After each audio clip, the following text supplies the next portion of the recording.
Although our planet is dying from global warming, wildlife still flourishes in a few precious places.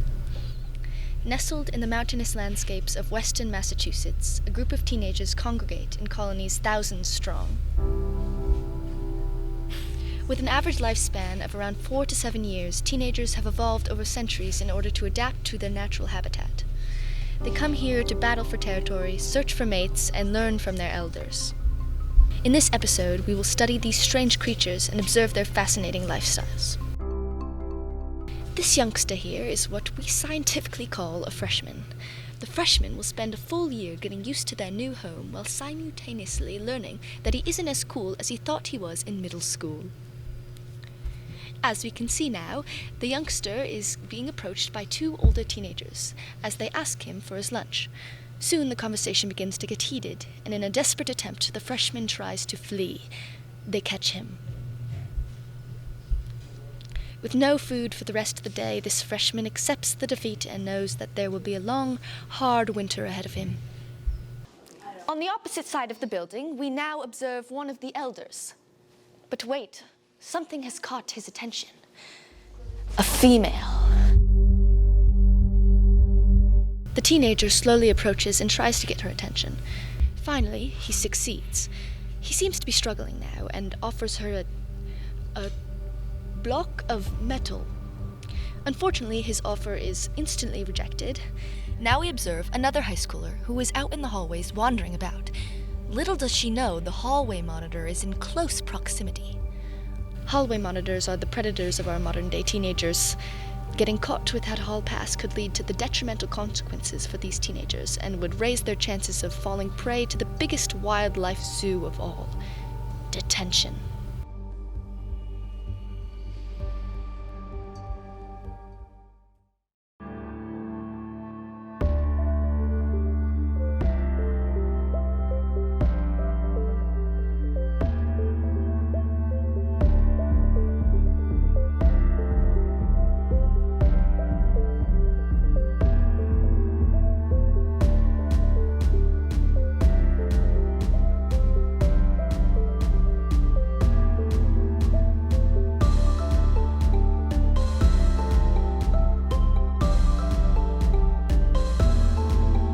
I'm Maddie. And I'm Travis. And welcome to the Transcript. This week, Take Awards tries kebabs. Wheel of Courses looks into homesteading. And Hamped Up learns about summer sports. On Sunday, Mexico will hold its presidential election. In this historic race, the country is set to elect its first female president, with both frontrunners Claudia Sheinbaum and Xochitl Galvez being women. In other news, jury deliberations in former President Trump's hush money trial began this week. These deliberations will continue for as long as needed until the 12-person jury can come to a unanimous decision. In local news, PVTA announced that all rides will be free this summer. The program will begin on June 1st and last through August 31st. I'm Jane Harrison-Millman, and this is news. Note: hours after the transcript wrapped, the jury found Donald Trump guilty on all 34 charges during the former president's hush money trial.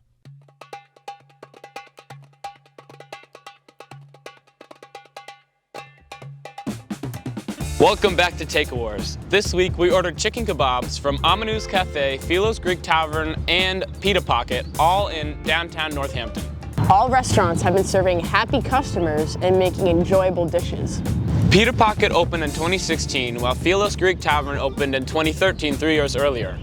Amanu's Cafe outlasts both of them by opening in 1997, 20 years before Pita Pocket. Let's dig in. Pita Pocket, grilled chicken Kebab. from Pita Pocket. So right off the bat, that thing is, it's pretty long. Yeah. I got this normal style with medium spice. We'll see what that means. Oh. That is rather scrumptious. Zero. So overall flavor profile is absolutely amazing. The only issue that I have with it is that it's a little bit dry, even though they have a couple of. I'm gonna give that, a solid 7 out of 10. I enjoyed that. I don't know if I got chicken in my first bite.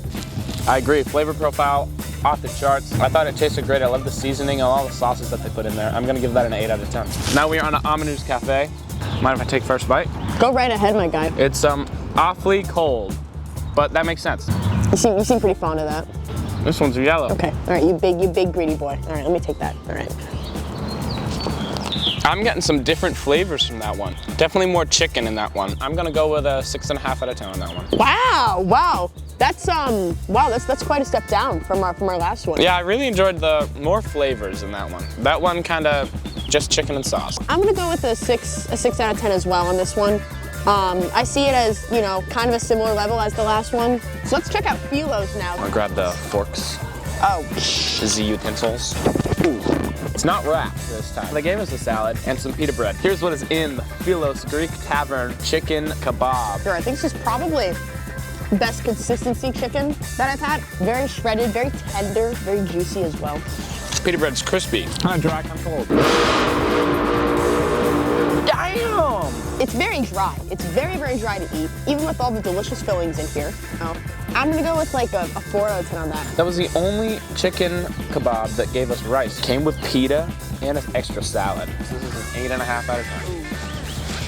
How much was all this, you said? 20 bucks? So that was 20. This was 10.50. This was 11. Pita pocket on top, largest flavor profile and color profile. This is a steal. It's definitely going to Pita Pocket, with Amanu's in second place, and Philo's is in a far third. Thank you so much for tuning in to Take Wars. Catch you later. Catch you later.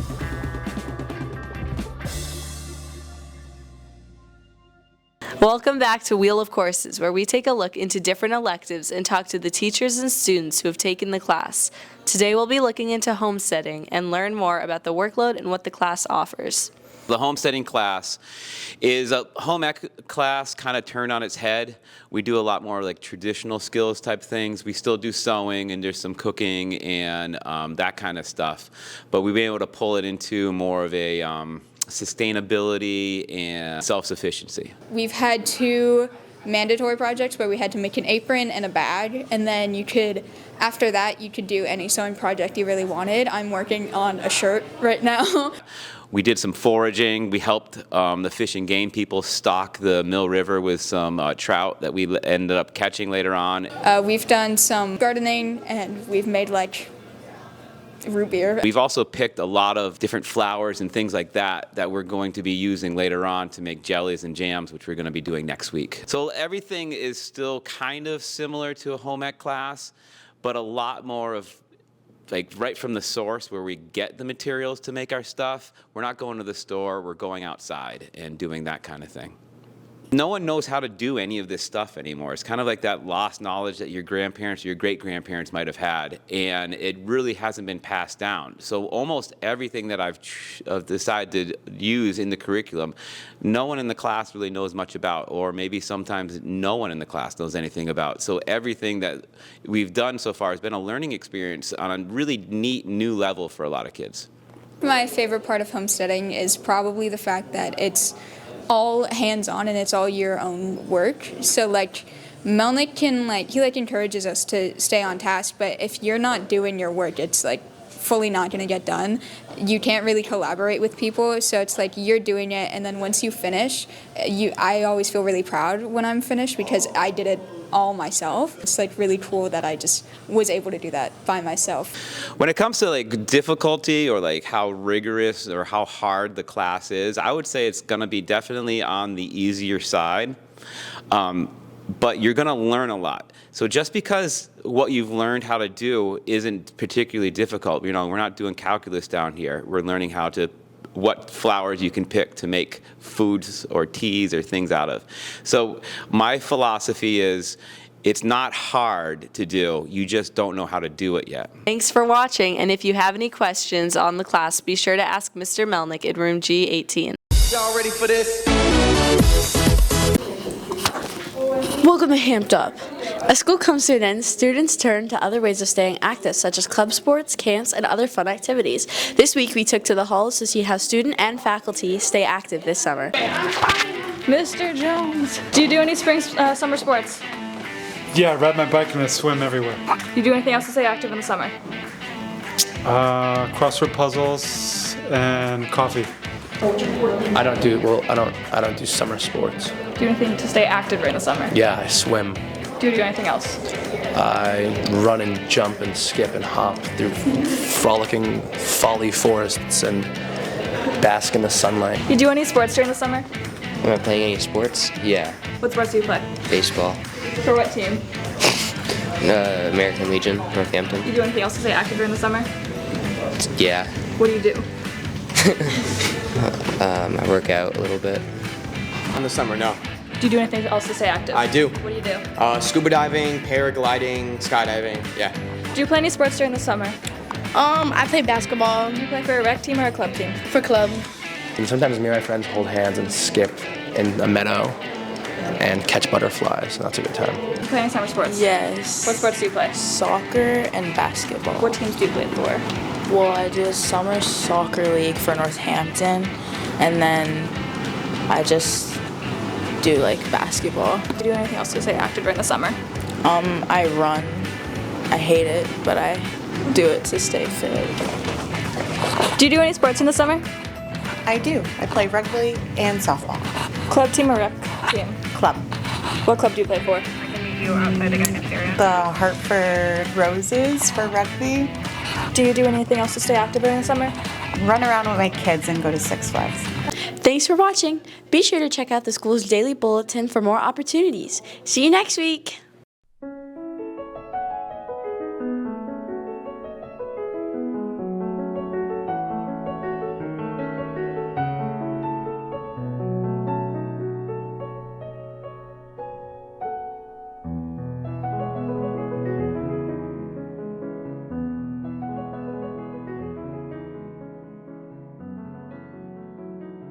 Northampton, Massachusetts, also known as Paradise City, was recently named one of the top 50 places to live in the U.S. by the personal finance website Money.com.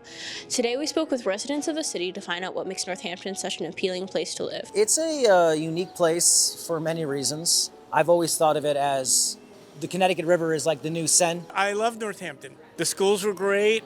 We made a lot of friends. Being able to have the city and like the country in the same place is like I think one of the biggest advantages of this area. I get to do a lot of writing and working in the cafes. The restaurants are great.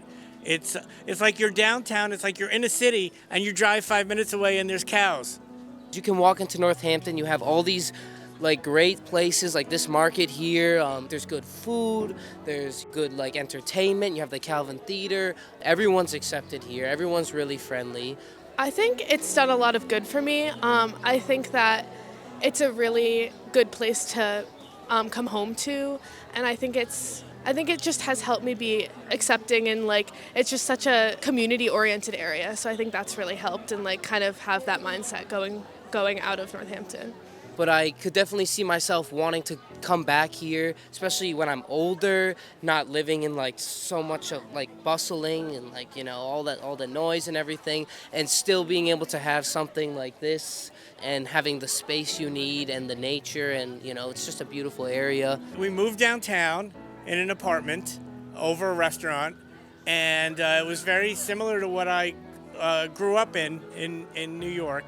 I really like it here. I feel like it feels so much like home, and it's at this point it's so nostalgic of growing up, and so I love coming back. It doesn't feel hard to at all. So it's a great place to grow up, especially if you have kids, and it's a great place to live in general. I think it's a great place for my kids to grow up, and it's a great place for me to live now in this part of my life. I just graduated college, so I'm definitely at a point in my life where I'm like trying to discover new things, you know, like see different parts of the world. So obviously I would want to go like, you know, travel, do this and that. I think that there's just like, you know, we have great schools, you know, great opportunities around here in terms of like meeting people, great new experiences. And you know, I just think it's fairly diverse, you know, and you can really discover a lot of things around here. I think it's just an accepting community and a very nice place to be. Thanks so much for watching. See you next week.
Say bye.